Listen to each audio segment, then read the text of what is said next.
यी दुई खाना सेटहरू हेर्दा तपाईहरु के सोच्नुहुन्छ? किन एउटा सस्तो र किन एउटा महँगो? सर्भिस, एक्सपिरियन्स र रिस्क फरक भएर होइन त? इन्स्योरेन्सको प्रिमियम पनि ठिक त्यस्तै हो, तर कसरी? अब बुझौं अन्डरराइटिङको प्रोसेस।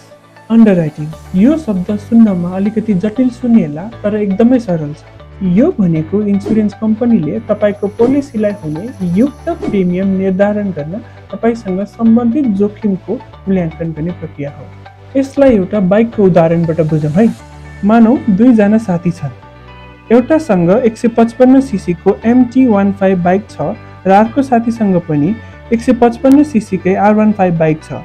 तर MT-15 भन्दा तुलनात्मक रूपमा R15 महँगो छ, जसले गर्दाखेरि यसको पार्ट्सहरू पनि अलिकति महँगो पर्न जान्छ र दुर्घटना हुँदा क्षति पनि धेरै हुने सम्भावना हुन्छ। त्यही कारणले अन्डरराइटिङ गर्दा एउटै सीसीको बाइक भए पनि डिफ्रेन्ट बाइकको डिफ्रेन्ट प्रिमियम हुन सक्छ। जति रिस्क प्रिमियम पनि त्यही हुन्छ। त्यसैले अन्डरराइटिङ भनेको हरेक पोलिसीको लागि एक युनिक प्रिमियम निर्धारण गर्ने एउटा अनबायस्ड प्रोसेस हो। तपाईको पोलिसी र प्रिमियमको बारे थप जानकारी लिनको लागि स्टार माइक्रो इन्स्योरेन्समा सम्पर्क गर्नुहोस्।